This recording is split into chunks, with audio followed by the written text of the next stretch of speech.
Hernando de Soto, who came to America in 1539, started his travel across the continent in Florida, weaved throughout the southeast, and most of the places he went over there are fairly well documented from archaeological evidence like trade goods that we know are from Europe that date to that time period, as well as things like place names that were named after the various Indian tribes and or geographical things. They made lots of maps and referred to different rivers and different kind of geographic anomalies that archaeologists and historians can go back now and find with ease. So most of the trek through the southeast until Mississippi is fairly well documented, but his foray into Arkansas, because of our rivers, is not as easy to find.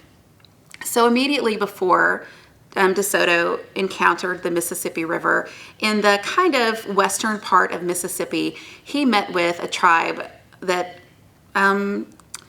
historically would be the Chickasaw Tribe. At that time, they were bands that were banded together that weren't all Chickasaw, but they became the Chickasaw. And for the first time in his foray into the Americas, he met massive resistance. Once before in Mobile, he did have a skirmish that he lost 20 men, but in this part of Mississippi, they knew he was coming, and unlike their eastern Indian counterparts, they were a much more warlike culture because of fighting for resources and things of that nature. So they were not willing, like their eastern counterparts, to trade and play nice with someone that wanted to come and take their women and their supplies. So several fights ensued. De Soto was caught completely off guard. They burned down the village he was staying in. He lost probably a third of his remaining men while he was in Mississippi. It was a major deal, and so he made haste to get out of there and to go west when he encountered the Mississippi River. De Soto nor anyone in his contingency had ever seen anything like the Mississippi. They refer to it being almost 3.5 miles wide right now at the Memphis Bridge, which he crossed, we think, a little bit south of Memphis when he crossed the river. But there at the Memphis River Bridge, it is about 2 miles across during flood stage now. That's because it hits a levee at West Memphis that stops it. No levees at the time, 3.5 miles across.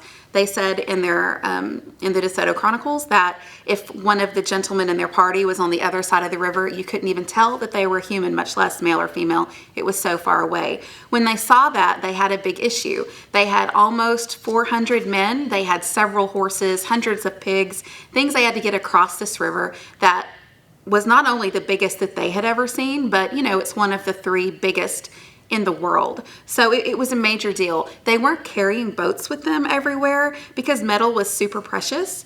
So what they would do is they would encounter a river and then they would cut down trees and start making boats and then put the nails into the boats. And after they crossed, they would remove the nails, put them into their backpacks to keep for later.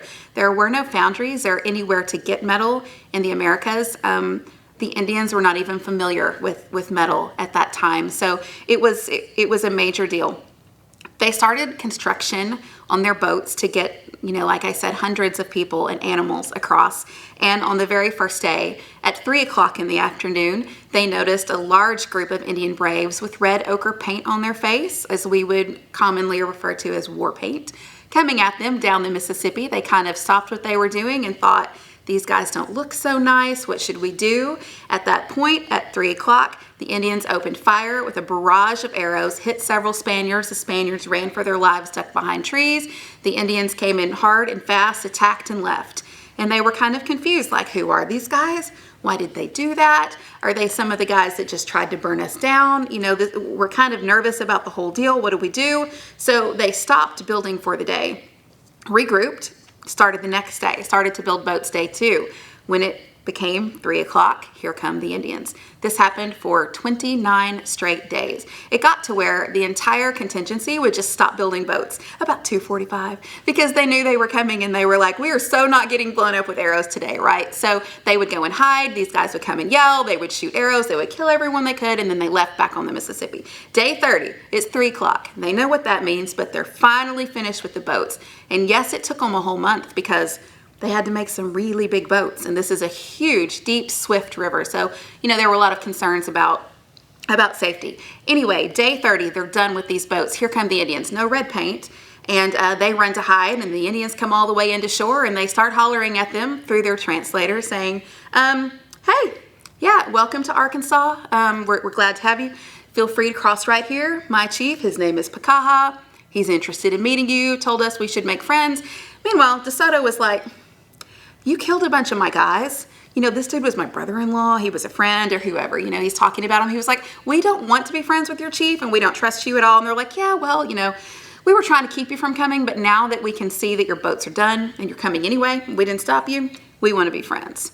So DeSoto was kind of leery about this whole deal. He waited for them to leave, and they waited until the dark of the next morning to go ahead and make that crossing. So they crossed into Arkansas, somewhere south of Memphis, probably got pushed downstream. It would have been north of Helena on the Arkansas side for sure, but south of Memphis. They land over there. They do make contact with some more of these guys who are loosely affiliated with the Chickasaw Tribe, who again invite them to come meet their chief. They're very friendly, but these are the guys who have shot at them for, you know, a straight month.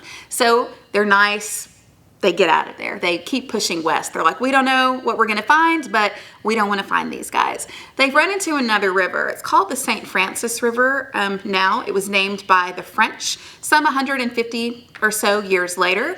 So at that time, I'm not exactly sure what the name was of the St. Francis River, but DeSoto in his chronicles wrote how amazing it was. Again, he had walked all the way from Florida now to Arkansas, weaved up through, you know, into the Carolinas even. We're talking Georgia, Alabama, Mississippi.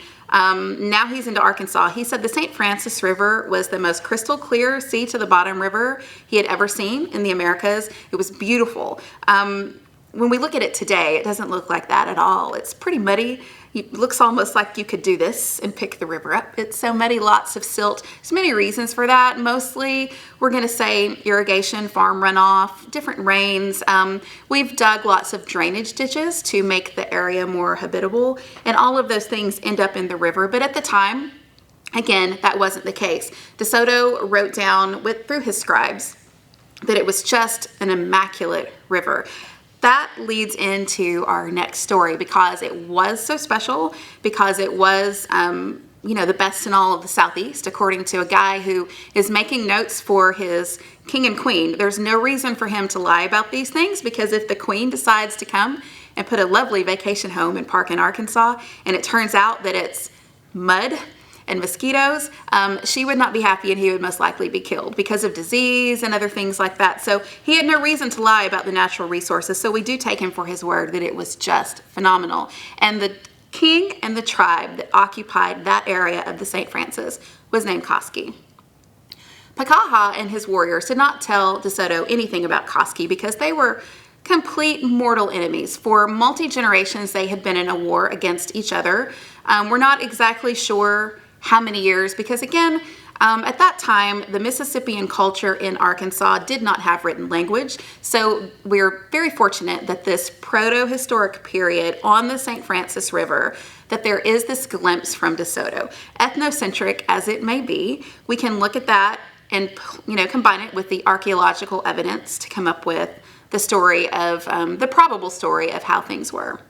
So he met Casqui, who again was the enemy of Pacha. Casqui met him about a mile out of town, had walked a long way there, brought his mom with him, because all the good kings are mama's boys. He also brought other women, his sisters. Today, we kind of look at that and think, well, that's bizarre, but they were a matrilineal society, which meant that your power only came through your mother. The only way to prove that a king was because his mother was a queen. Because before DNA testing, you can't prove who the father is. So it was always the queen's child and not the king's child, if that makes sense at all. Probably not, but you'll learn more about matrilineal societies later.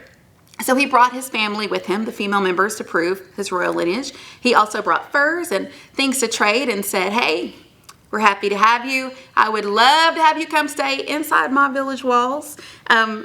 DeSoto was, again, pretty wary after almost being burned alive in Mississippi, after being shot at for a straight month by Pacha. He didn't want to stay inside anybody's walls. But this king did seem to be a little bit different. He liked his age. Casqui was probably in his mid-40s. His face was scarred from battle. He was very fierce looking. DeSoto, as a conquistador, appreciated that.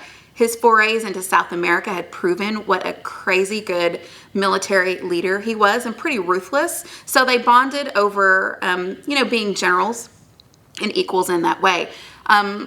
Also, their ages were comparable, and he felt like this was someone that was very wise and that he could learn from.